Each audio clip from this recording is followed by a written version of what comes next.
Olá, galerinha do quarto ano, tudo bem com vocês? Eu sou a professora Giliane e nós vamos para a nossa aula de número 48 de Ciências. Na nossa aula de hoje, nós veremos um pouquinho mais sobre as formas de calendários.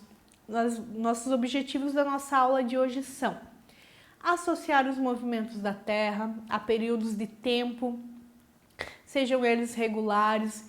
Também vamos ver o uso e conhecimento de construção para esses calendários e também dos relógios nas diferentes culturas.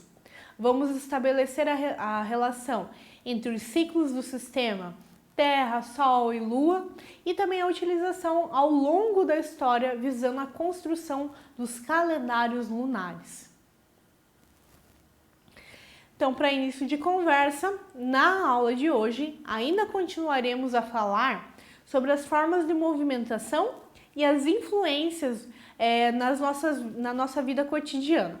Aprendemos que devido ao movimento de rotação e translação no nosso planeta, temos as estações, os anos, os meses, os dias e também as horas. Veremos um pouquinho mais agora sobre a construção de um calendário lunar. Como é que será que ele funciona, hein? Então, na nossa rotina, vocês são do tipo de pessoas que usam o relógio ou vivem conferindo horário no celular, hein? Pensa um pouquinho aí. Eu não uso assim tantas vezes o relógio de pulso, mas eu vivo olhando as horas no meu celular. Na minha casa eu tenho relógio em todos os cômodos praticamente, tá, pessoal? Na sala, na cozinha, no quarto. Eu só não tenho mesmo no banheiro, mas eu sempre vejo as horas antes de entrar e sair de casa. Eu tinha a impressão de que não era muito apegada às horas, porque não utilizava tanto o relógio de pulso. Mas, parando para pensar, eu percebi que não é bem assim. Na verdade, eu sou bem dependente do relógio, sou bem dependente das horas. Vocês conseguiriam viver sem ter essa noção de tempo, sem vocês saberem as horas, horário para levantar, para se alimentar, para ir para a escola? Será que a gente, na sociedade que a gente vive atualmente, a gente conseguiria, viver sem horas, sem ter assim essa noção de tempo? Pensa um pouquinho. Nós, seres humanos, pessoal, nós temos a necessidade de marcar o tempo. E isso não é de agora. Vem desde os tempos primórdios da humanidade, dos homens pré-históricos, porque eles já usavam o sol, as sombras, a noção do tempo já era bem vista por eles. Isso era essencial para eles poderem sair, caçar, pescar, voltar da caverna, né? Ir e sair da caverna, no caso, com segurança e na luz do dia. E para marcar o tempo, pessoal, bastava usar algum elemento que se repita na forma contínua. Por exemplo, o nascer do sol ou o pôr do sol. Vamos ter também as fases da lua, que às vezes a gente vê a lua bem grandona, bem cheia. Às vezes a gente vê a metade dela, a gente vê ela como se fosse um Czinho de um lado, de outro. Então, tudo isso influenciou a criação dos calendários. Houve também a questão das estações do ano. Por que será que chovia muito em determinada época, alagava? Por que será que era muito quente daqui 3, 4 meses? Então, tudo isso era da necessidade do ser humano em se organizar em relação ao tempo e também aos acontecimentos. O estudo do Sol, pessoal, ele trouxe essa noção de sucessão dos dias. Já o estudo das fases da Lua, ela vai trazer a noção do mês. Então, desde a antiguidade, essas noções naturais, digamos, continuam a influenciar até os dias de hoje, até o nosso calendário atual. A noção de ano, ela é mais difícil de perceber, pessoal, porque ela se dá em uma escala de tempo muito maior. Hoje nós sabemos que se dá geralmente em 365 dias e 6 horas. Foi a partir do advento da agricultura, ou seja, quando o homem começou a cultivar mesmo, que os povos primitivos, eles se deram conta, né? Deu aquele estalinho assim, ó, que precisavam ter essa noção de tempo, essa noção dos ciclos. E com isso, eles começaram a ter uma marcação da época para plantar e da época também para eles colherem. E com isso surgiu, no caso, os calendários lunares. Eles foram encontrados, né, os registros desse tipo de calendário baseados na fase da Lua e datados mais ou menos com 20 mil anos atrás, dentro das escavações das paredes, em ossos ou na madeira, correspondendo aos dias e também às fases da Lua, pessoal. Então a gente pode ver aqui, ó, um registro. Percebam ali que parece um bonequinho vermelho, parece que ele está segurando uma tocha e essa tocha tem alguns pontinhos, certo? Então eu conto para vocês que nessa imagem nós podemos perceber a marcação das fases da Lua, que são 29 marcas, 29 pontinhos ali que vão representar cada fase da Lua e corresponde também ao ciclo lunar. A Lua, né, esse ciclo da Lua cheia, crescente, ela possui 29 marcações, 29 fases, podemos assim dizer. E dentro desse calendário lunar, né, como a gente já viu o egípcio, o calendário babilônico, pessoal, com cerca de 4 mil anos, ele havia um calendário que era formado por 354 dias, organizado também já em 12 meses lunares. Cada mês lunar, ele possuía alternativamente 29 ou 30 dias alternados. Então, um mês tinha 29, outro mês 30, 29, 30. E eles eram alternados. Esse era o sistema do calendário babilônico, no caso. E também, como a gente já viu um pouquinho, o calendário egípcio. Os egípcios, pessoal, eles também montavam inicialmente os calendários baseados nos ciclos lunares, como também os babilônios. Mas esses calendários, ele foi substituído por um que tinha os 365 dias, devido às observações, né, feitas pelos egípcios das inundações do rio Nilo e que eram cíclicas, ou seja, elas se repetiam a cada 365 dias. Então eles começaram a observar que como tinha muita cheia ou como o rio às vezes baixava, mas geralmente ele era visto pelas cheias do rio. Então se repetiam e eles conseguiram marcar como uma questão de ano. E esse calendário egípcio também, ele foi o primeiro da história.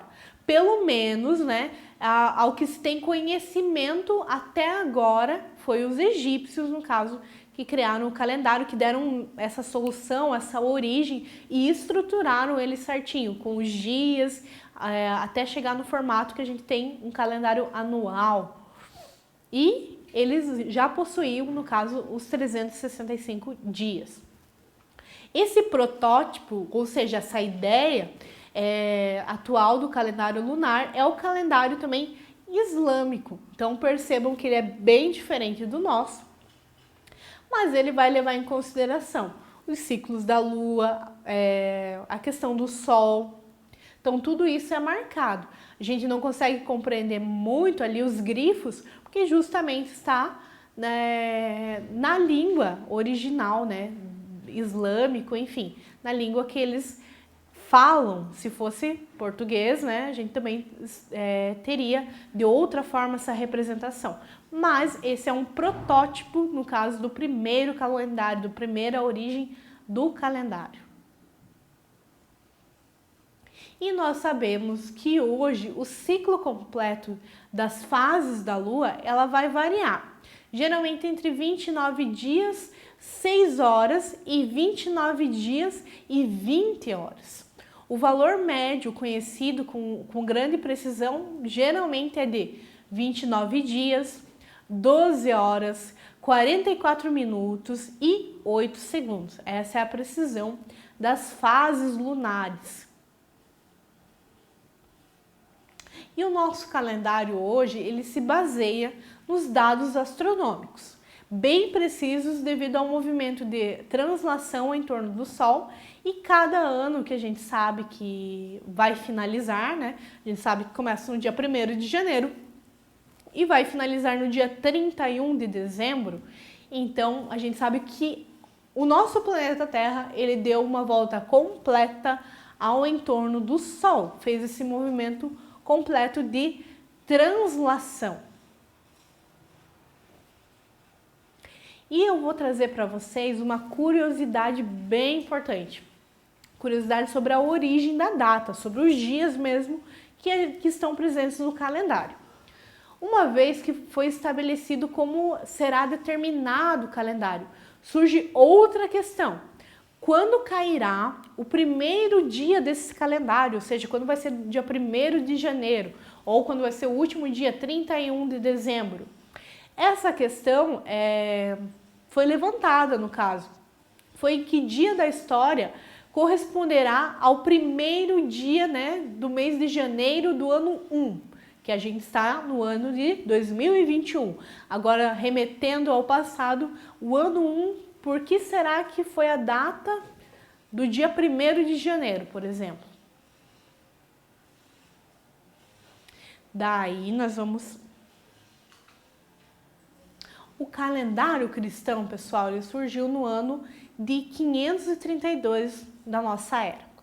Era que, no caso, era o ano 248 da Diocleciana, os anos julianos, que era justamente no berço da Grécia, da antiguidade, da onde estavam surgindo essa ideia do calendário. Lembram que a gente já estudou um pouquinho sobre o calendário juliano, o calendário chinês? Então, aqui ele vai remeter principalmente aos anos julianos, no caso Diocleciano, quando Dionísio, que era um calculista do Papa, ele fazia complicadíssimos cálculos para determinar a época da Páscoa.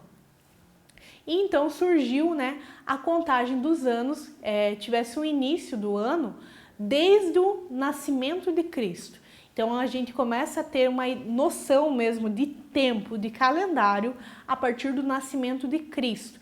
E já não era mais necessário fazer tantos cálculos para descobrir quando que seria o 1º de janeiro do ano 1. Então tudo isso modifica com o nascimento de Cristo, que é um marco também na humanidade. Não se sabe fixar assim bem os cálculos, né? Ou a prova que o Dionísio, que era um calculista, como é que ele fez para fixar, né, esse nascimento de Cristo? E muitos estudiosos vão falar que ele fez esse cálculo bem erradamente. No ano de 532 anos, né? No dia que passou o dia 25 de dezembro do ano 1, deu início ao calendário, no caso, foi iniciado o que era ano 1, ano 2, ano 3 dias, dia 1º, dia 2 até o dia 30. Mas foi necessário, no caso, após o nascimento de Cristo, eles se organizarem e começarem a calcular, né, datas para ver bem certinho como ficariam esses dias da semana. Seriam mais semanas, mais dias, e para determinar o ano completo. O início da era cristã, ou seja, o nascimento de Cristo, ele ficou, né, sendo um marco, e dessa maneira, 359 dias antes, né, do que o Dionísio, o calculista, ele presumiu ser o dia do nascimento de Cristo. Então ele não chegou corretamente a um cálculo, mas ele presumiu que 359 dias houve o nascimento de Cristo, e assim nasce uma nova era. Por isso, tanto na história, né, como em outras disciplinas, a gente vê que tem um momento antes de Cristo e um ano depois de Cristo, representado por DC, que é quando realmente começam a contagem do calendário mesmo que a gente utiliza até os dias de hoje. E com isso, pessoal, eu espero que vocês tenham feito feito pequenas anotações sobre a aula de hoje e vamos para a nossa atividade. Até a próxima, pessoal!